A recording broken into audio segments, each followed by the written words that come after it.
ng Anak at ng Espiritu Santo. Amen. Panalangin sa Nuestra Señora de la Inmaculada Concepción de Salambao. Mahal na Birheng Maria ng Salambao, ipanalangin mo kaming narito sa iyong harapan na nagsusumamo upang kami maging marapat sa iyong pagkalinga sa bawat sandali ng aming buhay. Dala ng iyong kalinis-linisang pusong makaina, patnubayan at subaybayan mo ang lahat ng mga taong nabubuhay sa pangingisda, ang mga naglalakbay sa mga ilog at karagatan, at ang tanang umaasa sa iyong malasakit at tulong. Nawa ang kababaang loob mo ay aming tularan, at harapin namin ang daloy ng dagat sa aming buhay, na may matatag na pananalig sa anak mong si Jesus. Sa aming abang panalangin ito, ang kapatawaran ay aming hiling na manaig sa buong daigdig upang makamtan ng naasam na kapayapaan. Sa iyong tulong at halimbawa ay maapurihan nawa namin sa Jesucristong Panginoon, kasama ng Ama at ng Espiritu Santo, iisang Diyos magpasawalang hanggan. Amen. Sa ngalan ng Ama at ng Anak at ng Espiritu Santo. Amen. Magsiupo sa mandali. Mga patalastas at paanyaya, ang Shrine Ministry dito sa ating dambana ay may programa na Piso Ko, Handog Ko sa 3 patron. Ito po ay para sa pangangalaga ng ating mga patron na sina San Pascual Bailon, Santa Clara ng Assisi at Mahal na Birhen ng Salambao. Sa mga nais po na maghandog ay meron po tayong donation box na matatagpuan sa may malapit sa pintuan ng ating dambana. Meron din po tayong pinamimigay ng mga bottles sa ating opisina. Kung sakali po na ito ay mapuno, mangyaring pakibalik na lamang po muli sa ating opisina. Para po sa kaalaman ng lahat, as of July 2025, ang kabuang halaga na naliko mula sa mga handog ay nasa 100,501 pesos and 72 centavos. Maraming salamat po sa inyong patuloy na pagsuporta.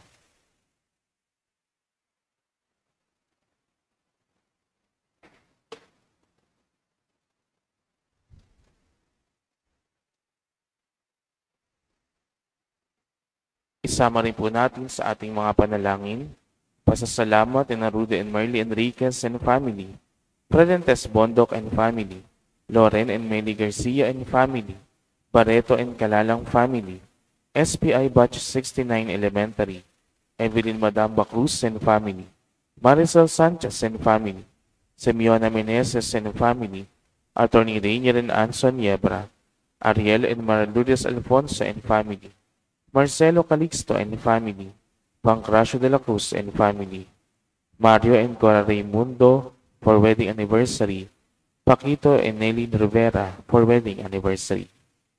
Para sa kaarawan ni Algen Doronilla, natatanging kahilingan ng San Pascual Bailon Parish Staff, Diana Felino Valeriano and family, John Kenneth Agustin and family, Cyrus Agustin and family, Lindy Valderrama and family, Amber Mercedes and family, Rodi and Sonny Rivamonte and family, Miguel Anthony Fidelino and family, Senisal and Legaspi family, Annalyn Esmilia and family, Basil and Angelica Rojas, Jacqueline Bartolome, Benjamin and Orlando III, Olan and Tess Anastasia and family, Dr. Leana Anastasio Ramos, J.M. Babehis, Marian Joyce Rivera, Patrice Seden del Rosario, Mark and Robbie Ann Teves, Joselito de la Cruz and family, Maria Luisa Doronila.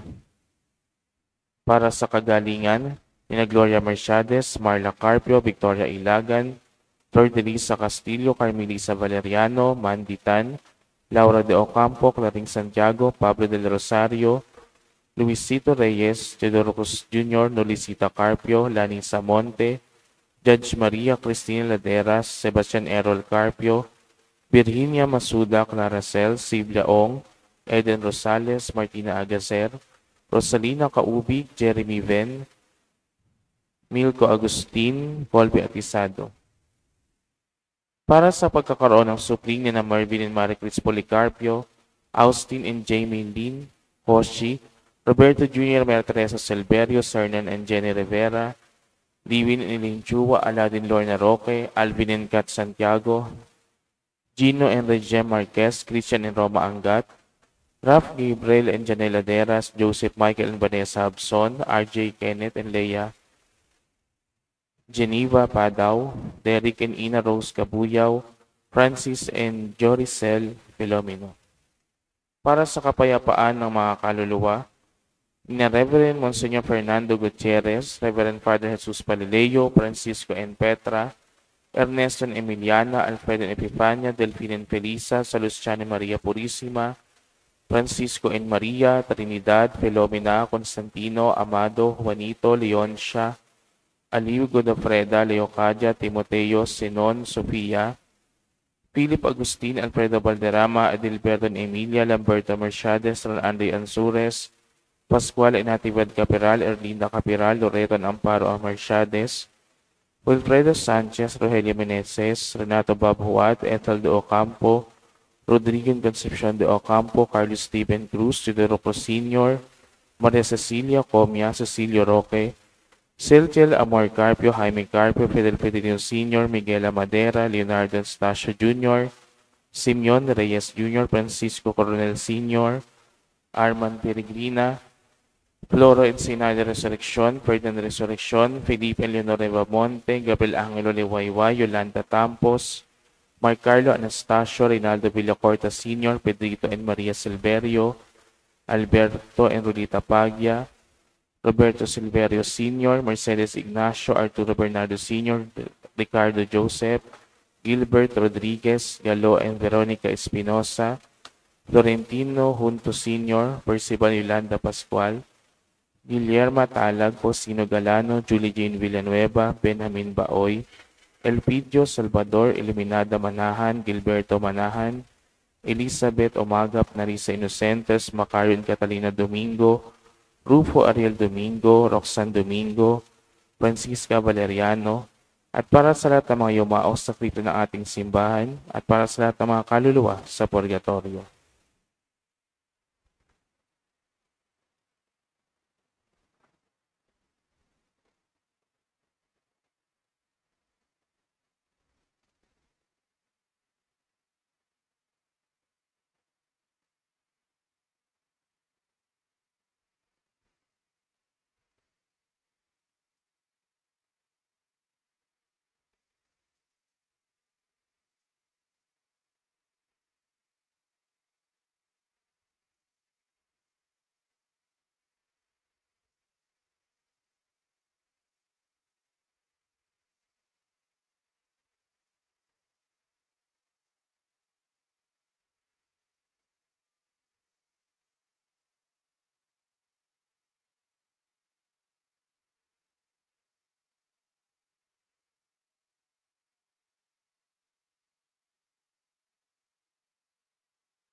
para din po sa pasalamat ni Felipe and Feli Arcalas, sa kapayapaan ng mga kaluluwa ni Julio Palteng, Nicolasa Palteng, Yolanda Palteng, Juliana Palteng, Desiderio Palteng, at Marciano Arcalas Sr.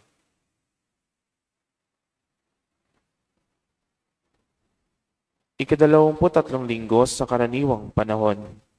Pandaigdigang panalangin para sa pangangalaga sa sangnilikha. Pinupuri ka ng iyong mga nilikha upang mahalin ka namin at minamahal ka namin upang sa gayon purihin ka ng iyong mga nilikha. Ang hiwaga ng sangnilikha ang siyang pasimula ng kasaysayan ng kaligtasan. Isang kasaysayang nakatatagpo sa rurok nito kay Kristo at nagkakamit ng liwanag sa pamamagitan ng kanyang misteryo, sapagkat ipinamalas ng Diyos ang kanyang kabutihan sa pamamagitan ng paglikha. Nang pasimula ay nilikha ng Diyos ang langit at ang lupa, na noon pa may nilayo na niya ang kaluwalhatian ng bagong sangnilikha kay Kristo. Sa liturhiya, hinihikayat tayo ng banal na kasulatan na pagnilayan ang hiwaga ng sangnilikha at pasalamatan ng walang humpay ang banal na santatlo para sa biyayang ito. Isang tanda ang kagandahang loob na tulad ng isang kayamanan na dapat nating mahalin, pangalagaan, pagyamanin at ipamana sa bawat salinlahi.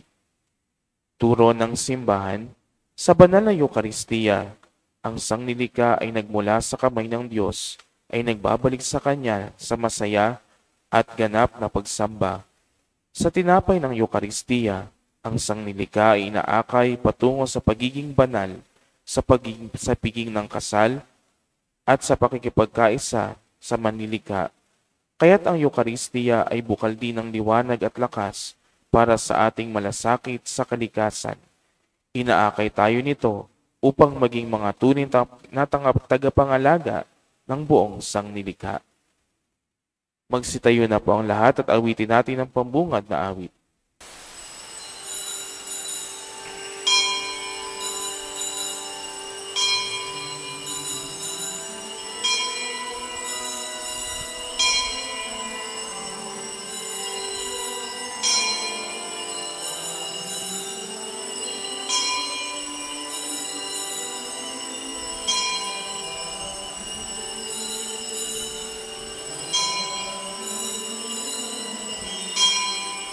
Panahong tayo'y inalipin,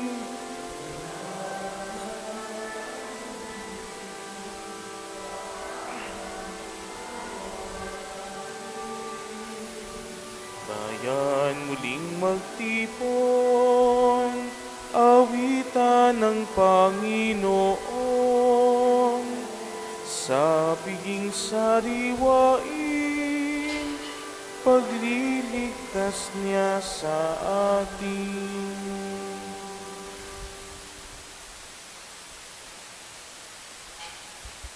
Sa ngala ng Ama, ng Anak at ng Espiritu Santo. Amen. Ang pagkapalan ng ating Panginoong Kristo, ang pag-ibig ng Diyos Ama, at ang pagkipagkaisa ng Espiritu Santo naway sumainyong lahat. At sumaiyo rin. Mga kapatid, sa ating pumisa ngayon, tayo ay nakikisa sa pandaigdigang panalangin para sa sanlilikha, ang paglikha ng Diyos ng ating kapaligiran at kalikasan ay dapat nating pangalagaan. At upang tayong lahat ay maging karapat-dapat sa pagdiriwang na ito, ating aminin at pag-isihan ang ating mga kasalanan. Inaamin ko sa mga kapangyarihan Diyos at sa inyong mga kapatid na lubha ka nagkasala sa isip, salita at sigawa, sa aking pagkukulang. Kaya isinasamo ko sa mga Birheng Maria, sa lahat ng mga anghel at mga banal, at sa inyo mga kapatid na kayo panalangin sa Panginoong ating Diyos. Aawaan tayo ng mga kapangyarihan Diyos, patawarin tayo sa ating makasalanan, at patnubayan tayo sa buhay na walang hanggan. Amen. Panginoon, kaawaan mo kami. Panginoon, kaawaan mo kami. Kristo, kaawaan mo kami. Kristo, kaawaan mo kami. Panginoon, kaawaan mo kami. Panginoon, kaawaan mo kami. Papuri sa Diyos sa kaitaasan. At sa lupa'y kapayapaan sa mga taong kinulugdan niya. Pinupuri ka namin, dinarangal ka namin, sinasamba ka namin. Ipinagbubunyi ka namin, pinasasalamatan ka namin, dahil sa dakila mong angking kapurihan. Panginoong Diyos, Hari ng Langit, Diyos amang makapangyarihan sa lahat, Panginoong Jesucristo, bugtong na anak, Panginoong Diyos, Kordero ng Diyos, anak ng Ama, ikaw na nag-aalis ng mga kasalanan ng sanlibutan, maawa ka sa amin. Ikaw na nag-aalis ng mga kasalanan ng sanlibutan, tanggapin mo ang aming kahilingan. Ikaw na naluluklok sa kanan ng Ama, maawa ka sa amin, sapagkat ikaw lamang ang banal, ikaw lamang ang Panginoon, ikaw lamang o Hesukristo ang kataas-taasan, kasama ng Espiritu Santo, sa kadakilaan ng Diyos Ama. Amen. Manalangin tayo. Ang aming makapangyarihan, tinawag mo ang lahat ng bagay upang umiral. Pamagitan ni Kristo ang pangalan ng sanlilikha.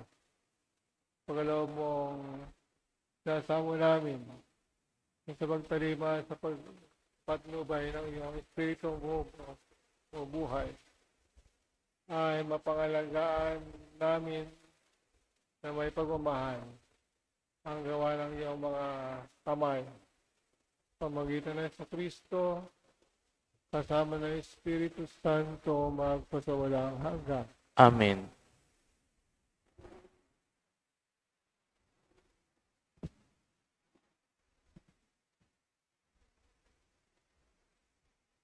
Ang salita ng Diyos mula sa aklat ng karunungan. Napakahangal ng mga taong hindi nakikilala ng Diyos. Nakikita nila ang mabubuting bagay sa daigdig, ngunit hindi nila makita ang Diyos na buhay. Pinag-aaralan nila ang kanyang mga nilalang, ngunit hindi nila nakilala siya na lumalang sa mga ito. Sa halip, ang apoy, ang mabilis na hangin, ang unos, ang mga bituin naglalayag sa karurukan, ang rumaragasang tubig at ang tala sa kalangitan, ang kinikilala nilang Diyos na namamahala sa daigdig. Kung kinilala nilang Diyos ang mga ito dahil sa kanilang angking kariktan, dapat ay nalaman nilang higit na dakila ang lumalang sa lahat ng iyan, ang Panginoong may kapal. Siya ang pinagmula ng lahat ng kagandahan, ang lumikha sa lahat ng mga ito.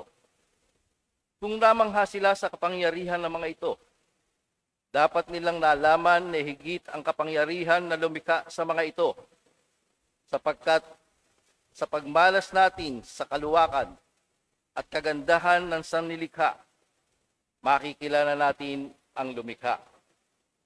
Baka naman hindi sila dapat sisihin ng lubos. Maaaring nagsikap sila na makilala ang Diyos, ngunit naligaw lamang sa kanilang paghahanap. Sa pag-aaral ng mga bagay na nasa paligid nila, lubha silang naakit sa kagandahang nakita nila. Hanggang sa niniwala silang ang Diyos ang mga ito, ngunit wala silang tunay na maidadahilan sa kanilang pagkaligaw.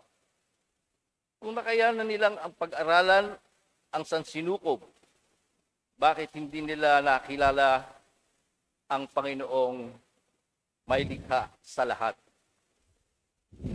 Ang salita ng Diyos. Salamat sa Diyos. Magalak nawa ang Panginoong sa kanyang mga gawa. Magalak nawa ang Panginoon sa kanyang mga gawa. Pinupuri ka po ang Diyos nitong aking kaluluwa. O Panginoong aking Diyos, kay dakila mong talaga. Ang taglay mong kasuutay, dakila rit marangal pa. Nababatbat ka po ang Diyos ng liwanag na maganda. Magalak nawa ang Panginoon sa kanyang mga gawa. Ikaw na rin ang nagtayo ng saligan nitong lupa. Matatag na ginawa mo'y hindi ito mauuga. Sa ibabaw ng saligay ginawa mo itong karagatan. Sa tubig din ang bumabalot sa lahat ng kabundukan. Magalak nawa ang Panginoon sa kanyang mga gawa. Lumikha ka ng ilog patungong kapatagan. Sa gilid ng mga burol, umaagos na marahan. Sa naroong kakahuyay, umaawit ng masaya. Ang iboy nagpupugad sa malabay nilang sanga. Magalak nawa ang Panginoon sa kanyang mga gawa. Sa daigdig, ikaw poon ay rami ng iyong likha. Pat ikaw ay marunong, kaya ito ay nagawa. Sa dami ng nilikha mo'y nakalatan itong lupa. Purihin ang Panginoon. Purihin mo, kaluluwa. Magalak nawa ang Panginoon sa kanyang mga gawa.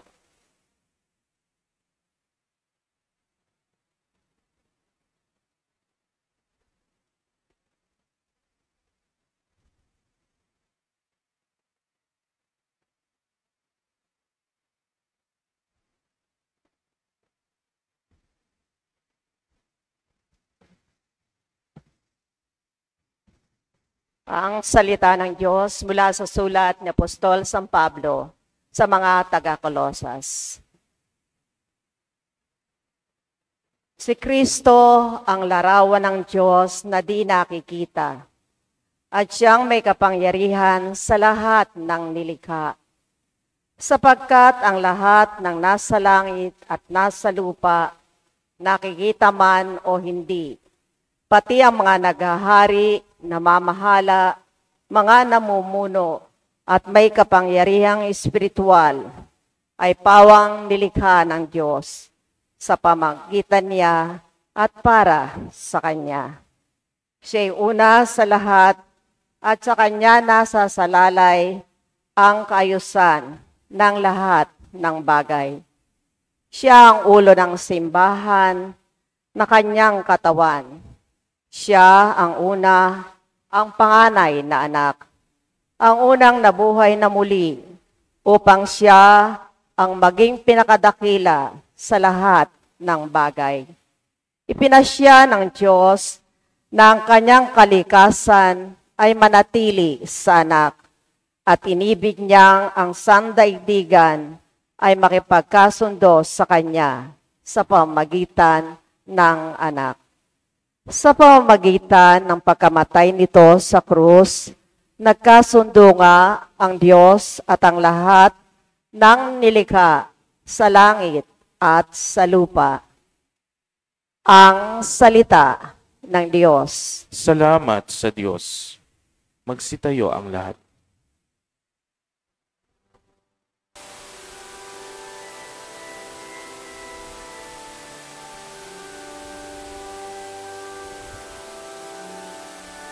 Alleluia, alleluia, alleluia.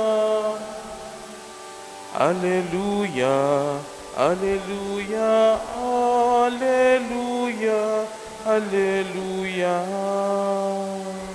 Kay rami ng iyong mga gawa, O Panginoon, nilikha mo silang lahat sa karunungan. Alleluia, alleluia, alleluia. Alleluia, alleluia, alleluia, alleluia. Sumainyo ang Panginoon. At sumaiyo rin. Ang mabuting balita ng ating Panginoon ayon kay San Mateo. Papuri sa iyo, Panginoon.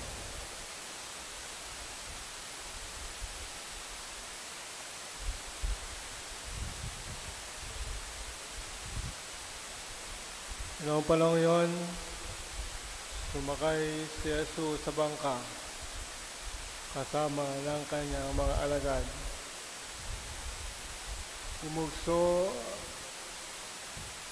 sa lawa ang isang malakas na unos at halos matabunan ng mga alon ang bangka. Ngunit natutulog noon si Jesus. Kaya nilapitan siya ng mga alagad at ginising. Panginoon, tulungan niyo po kami. Sabi nila, lulubog tayo. At sinabi niya sa kanila, ano't kayo'y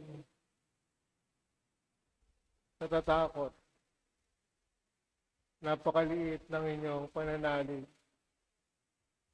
Umangon siya, sinaway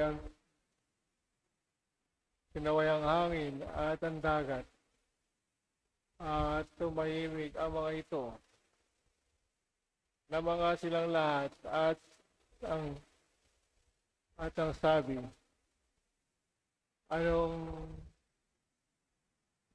tao ito kahit ang hangin at ang dagat ay tumatalima sa kanya? Ang mabuting balita ng ating Panginoon. Pinupuri ka namin, Panginoong Jesucristo.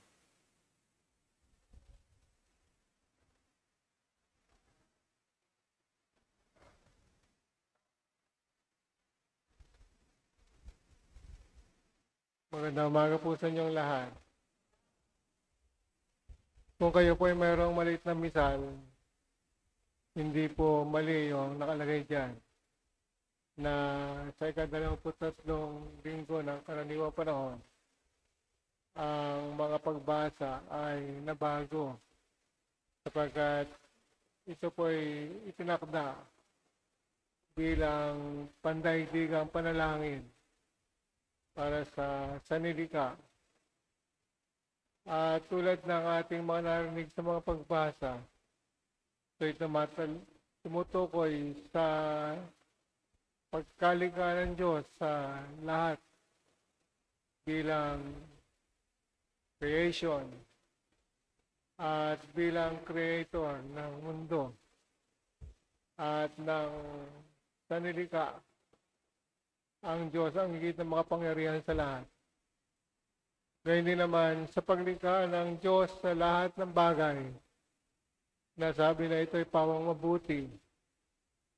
Walang nilikha ang Diyos sa masama, kundi bagkus lahat ng kanyang nilikha ay pawang mabuti at para sa kapakinabangan ng lahat ng tao.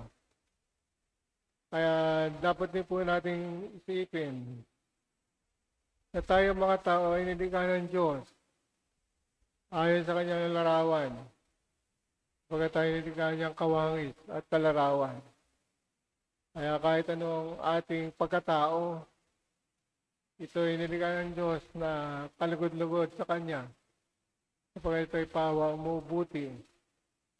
Kaya walang nilikha ang Diyos sa masama. Tayo lahat ay nilikhang mabuting tao.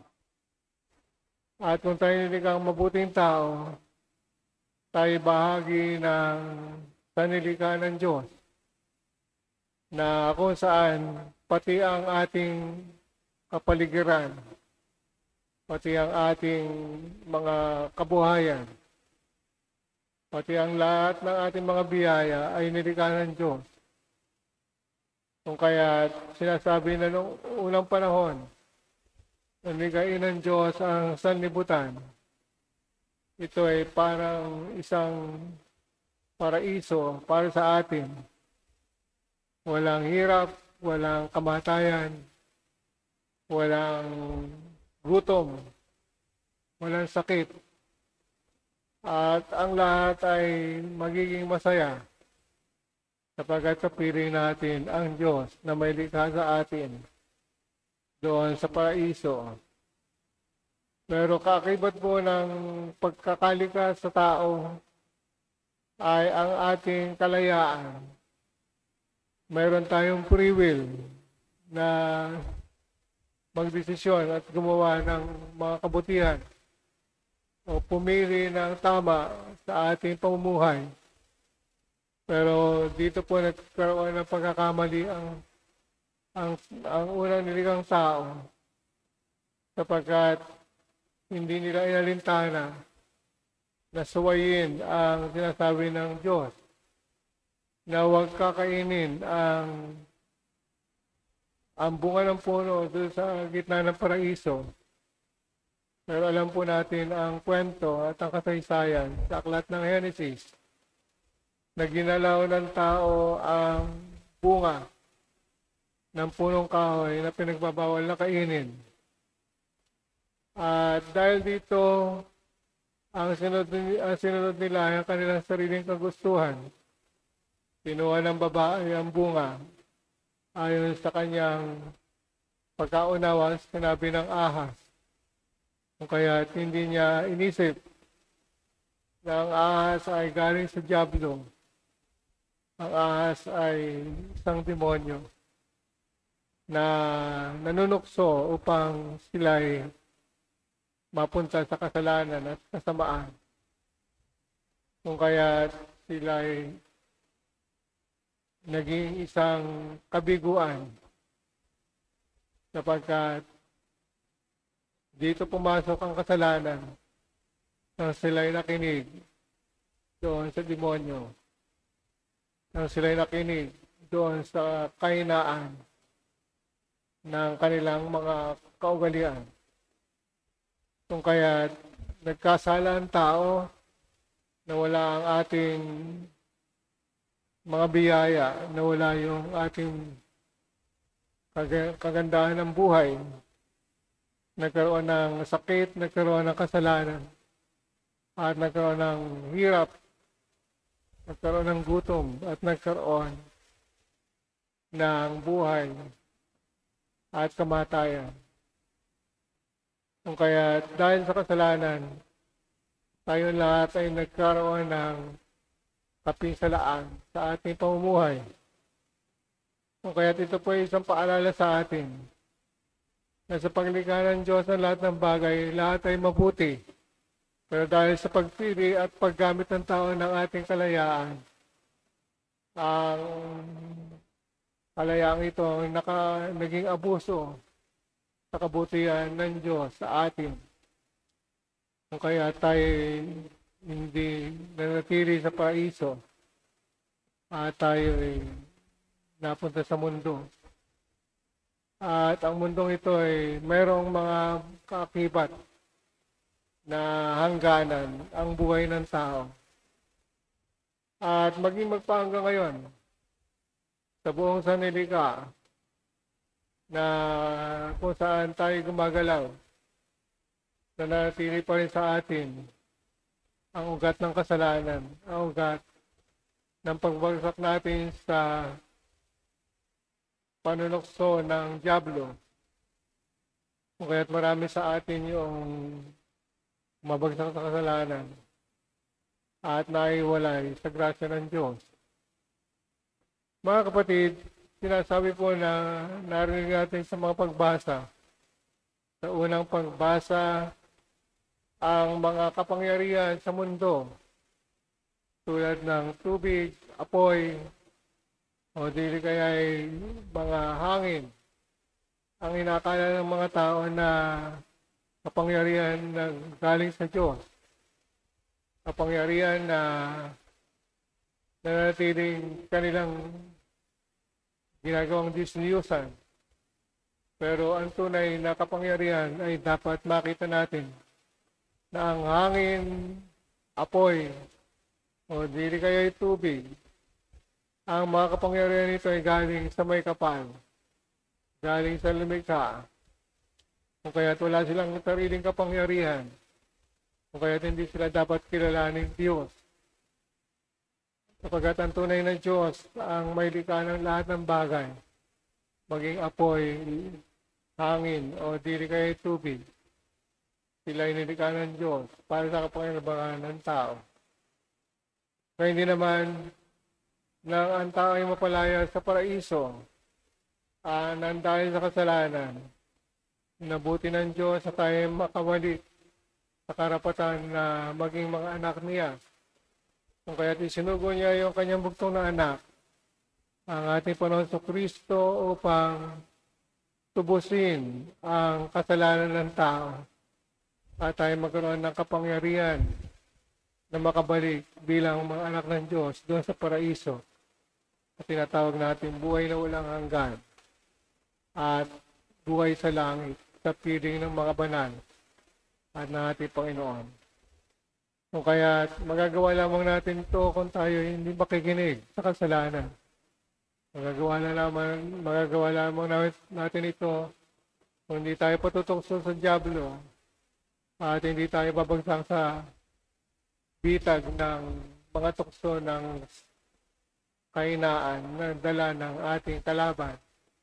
Walang iba kundi si Satanas. Ang panunukso ng dyablo ang siyang nagkakaroon ng bitag sa atin kung tayo magkasala. Kaya bilang leksyon, huwag tayo makinig doon sa sinasabi ng dyablo sa ating pamumuhay. Tulad ng kanyang pagtataya ng mga tukso sa atin, ng kapangyarihan, ng kayamanan, at ng katanyagan. Sapagkat ang mga tuksong ito ang siyang nagiging pain sa atin upang tayo magkasala. O kaya't kapag hindi tayo nakinig sa mga tuksong ito, hindi tayo maiwalay sa biyaya ng Diyos at hindi tayo maiwalay sa kanyang kabutihan sapagkat mananatili tayong mabuti tulad ng pagkalita sa atin. Kaya lagi po natin isipin na wala nilikha ang Diyos na masama, kundi pawang mabuti ang kanyang nilikha at tayo tawangin sa kalarawan ng Diyos. Kaya meron tayong kalikasan na ang king kabutihan, ang dala ng ating puso at meron tayong malinis na kaluluwa na ibabalik natin sa Kanya pagdating na wakas ng ating panahon ay babalik tayo sa Diyos na may malinis na kaluluwa na karapat-dapat makapiling sa buhay na walang hanggan. Amen. Sumasampalataya ako Sa Diyos amang makapangyarihan sa lahat, na may gawa ng langit at lupa. Sumasampalataya ako kay Jesucristo, iisang anak ng Diyos, Panginoon nating lahat. Nagkatawang tao siya lalang ng Espiritu Santo, ipinanganak na Santa Mariang Birhen, pinagpakasakit ni Poncio Pilato, ipinako sa krus na matay inilibing, nanaog sa kanaroonan ng mga yumao. Nang may 3 araw na buhay na maguli, umakyat sa langit, naluluklok sa kanan ng Diyos amang makapangyarihan sa lahat. Doon nagmumulang parito at hukom sa nangabubuhay at nangamatay na tao. Sumasampalataya naman ako sa Diyos Espiritu Santo, sa banal na simbahang katolika, sa kasamahan ng mga banal, sa kapatawaran ng mga kasalanan, sa pagkabuhay na maguli na nangamatay na tao, at sa buhay na walang hanggan. Amen. Mga kapatid, manalangin tayo sa Panginoong Jesus upang maging handa tayong talikdan ang lahat bilang kanyang alagad. Ating isawa, Panginoon, gawin kaming tunay mong alagad. Panginoon, gawin kaming tunay mong alagad. Ang simbahang pinagkatiwalaan ng Ebanghelyo ni Kristong anak ni Maria, naway ihatid ang pag-asa sa lahat. Manalangin tayo sa Panginoon. Panginoon, gawin kaming tunay mong alagad. Ang mga walang pananampalataya, naway biyayaan ng pananalig sa Panginoong nagkatawang tao. Manalangin tayo sa Panginoon. Panginoon, gawin mo kaming tunay mong alagad. Sa mga ina, ibinigay nawa sa kanila ang mga anak, ang nararapat na pagmamahal at paggalang. Manalangin tayo sa Panginoon. Panginoon, gawin mo kaming tunay mong alagad. Sa mga tumalikod sa pananampalataya, makabalik nawa sila sa kawan ng mabuting pastol. Manalangin tayo sa Panginoon. Panginoon, gawin mo kaming tunay mong alagad. Ang mga yumao, magkamit nawa ng buhay na walang hanggan sa piling ng mga banal. Manalangin tayo sa Panginoon. Panginoon, gawin mo kaming tunay mong alagad. Panginoon sa Kristo, at hingin ang aming panalangin. Pasundan nawa namin na walang pasubali sa landas patungo sa Ama. At kasama mo at ang Espiritu Santo magpasawalang hanggan. Amen.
Manalangin kayo mga kapatid, upang paghahain natin ay kalugdan ng Diyos ng mga pangyarihan.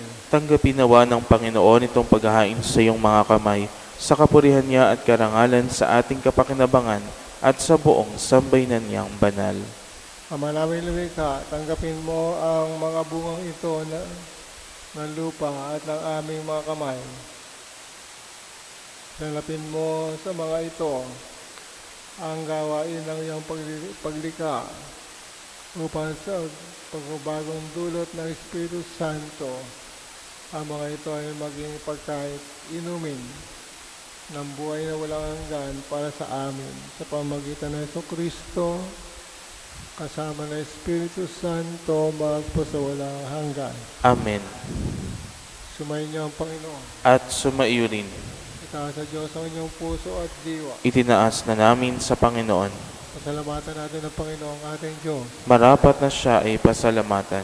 Ang manayang makapangyarihan, tunay ang marapat na ikaw ay aming pasalamatan. Sa pamamagitan ng Jesucristo na aming Panginoon. Siya ang salitang katawang mo at kapiling ng lahat ng may iral ay ang likhain. Siya'y sinugo mo para kami sa gipit palayain, kaya siya'y kinalingan ng mga labirin. Naging kaya ng totoo sa kapangyarihan ng Espiritu Santo. Hinako niya sundin ang loob mo at ang pinusabayan ng banal para sa iyo. Pinagsisa niya iyon at sa krus sa kanyang mga kamay. Upang magwakas ang kamatayan at maayag ang pagkabuhay. Kaya kaisa na maanghel at isaawit na papuri sa iyo na walang humpay sa kalangitan at kami nagbubunyi sa iyong kadakilaan.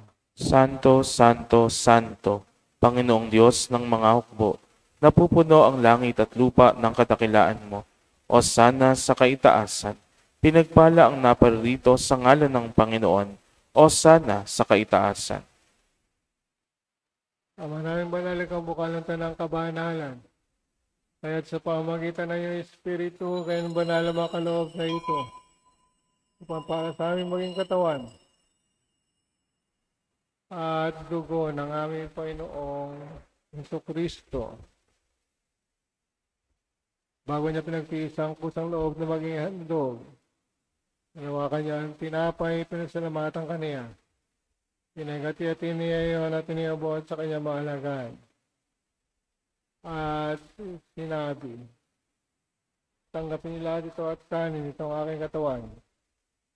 Kaya handog para sa inyo.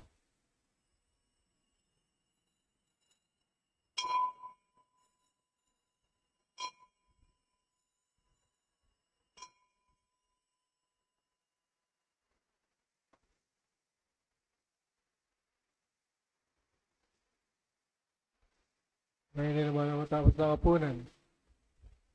Ginawa kanya ang kalis, uli kanya ang pinasalamatan. Niyabot niya ang kalis sa kanyang mga alagad. At sinabi, tanggapin lahat ito at inumin. Ito ang kalis sa aking dugo. Nang bago at wala hanggang tipan, aking dugo na ibubuhos para sa inyo at para sa lahat. Sa pagpapatawad ng mga kasalanan. Gawin ninyo ito sa pag-alaala sa akin.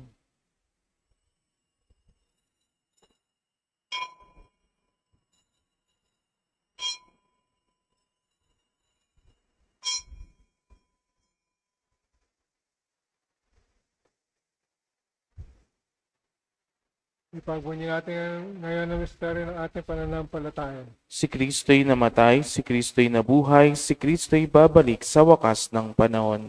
Ang mga ginagawa namin ngayon ng pag-alaala sa pagkamatay at muling pagkabuhay ng iyong anak. Kaya tinaalay namin sa iyo ang tinapay na nagbibigay buhay at ang kalis na nagkakaloob ng kaligtasan. Kami nagpapasalamat dahil kami may narapat na tumayo sa harap mo para maglingkod sa iyo. Sinasamo namin kami magsasalo-salo sa katawan at dugo ni Kristo ay mabuklod sa pagkakaisa sa pamamagitan ng Espiritu Santo. Amalingapin mo yung simbahang lagalaw sa buong daigdig. Puspusin mo kami sa pag-ibig. Kay San Leon na aming Santo Papa. Dennis ang obispo at ang tanang kaparian. Alalahanin mo rin mga kapatid namin na himlay na pag-asa sila muling mabubuhay. Gayon din ang lahat ng mga pamanaw Kawan mo sila at patuloyin sa iyong kaliwanagan. Kawan mo at panginapatin kami lahat na makasala sa iyong buhay na walang wakas. Kaysa na mga Birheng Maria na ina ng Diyos. San Jose na kayang kabrak ng puso. Kaysa ng mga apostol at lahat ng mga banal, San Pascual Bailon, Santa Clara. At ang mga Birheng Maria ng Salambaw na namuhay dito sa daigdig ng kalugod-lugod sa iyo. May pagdiwang naman namin ang pagpupuri sa kararangal mo sa pamamagitan na iyong anak, na aming Panginoong Jesucristo.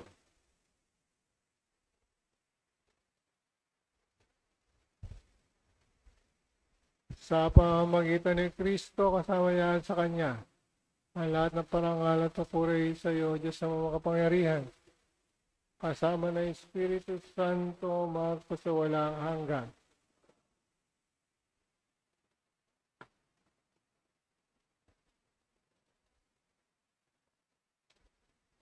Sa tagubilin naman nakagaling na utos sa turo ni Jesus na Panginoon natin at Diyos, sama-sama nating awitin ang Ama namin.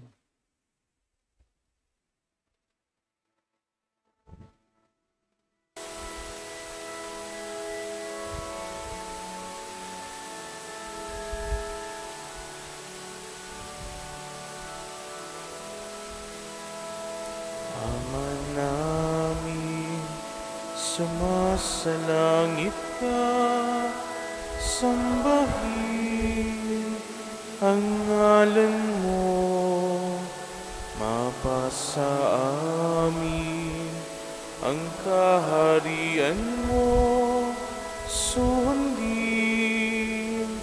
ang loob mo dito sa lupa para ng sa langit. Bigyan mo kami ngayon ng aming kakanin sa araw-araw at patawarin mo kami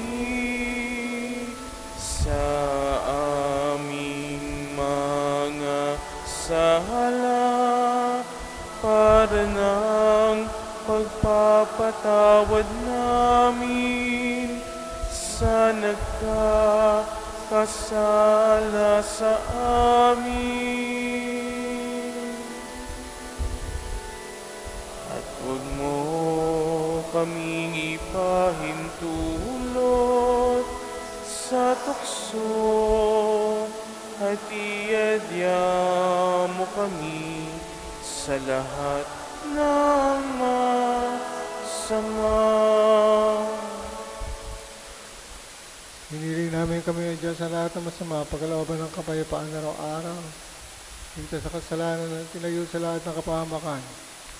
Samantalang ayaw pinananabikan, dakilang araw ng pagpapahayag na tagapagligtas namin sa Jesucristo. Sapagkat iyo ang kaharian at ang kapangyarihan at ang kapurihan magpakailanman. Amen. Panginoon sa Kristo, salamin mo sa iyong mga apostol. Kapayapaan ang iniiwan ko sa inyo, ang aking kapayapaan ang binibigay ko sa inyo. Tungayin mo ay pananampalataya at huwag ang aking pagkakasala. Pagkalooban mo ng kapayapaan at pagkakaisa ayon sa iyong kalooban. Kasama ng Espiritu Santo, magpasawalang hanggan. Amen. Ang kapayapaan ng Panginoon ay lagi nawang sumainyo. At sumaiyo rin. Ating pambatiin ang isa't isa ng kapayapaan.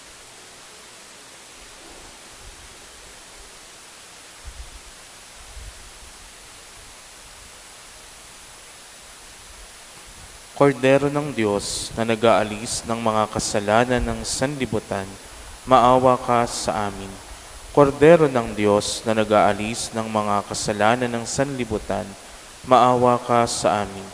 Kordero ng Diyos na nag-aalis ng mga kasalanan ng sanlibutan, ipagkaloob mo sa amin ang kapayapaan.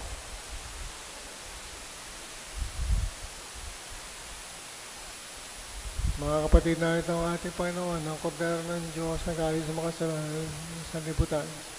Mapalad tayo lahat at tatanggap sa kanyang piging. Panginoon, hindi daw karapat-dapat na magpatuloy sa iyo, ngunit sa isang salita mo lamang ay gagaling na ako.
Manalangin tayo. Ama namin pagmahal, nawa ang sakramento ng pagkakaisa na aming tinanggap ay magpalalim ng aming pakikisa sa iyo at sa aming kapwa upang sa pag-asam namin sa bagong langit at bagong lupa ay matutunan namin mamuhay na may pagkakaisa kasama ng lahat ng iyong nilikha sa pamamagitan ng Kristo kasama ng Espiritu Santo magpasawalang hanggan. Amen. Sumayin niyo ang Panginoon At sumaiyo rin. at pagpalain kayo ng makapangyarihan Diyos, Ama, Anak, at Espiritu Santo. Amen. Tapos na ating misa, mayo tayo sa buhay natin ang ating pananampalataya. Salamat sa Diyos.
Ina namin na mapagmahal kami kahabagan. Pag-ibig mo ay igawad sa bang tao katulad ko. Ika'y dinarayo ng lahat ng dako. Pinupuri, pinta kasi, Birhen ang salambaw. Pinupuri, pinta kasi, Birhen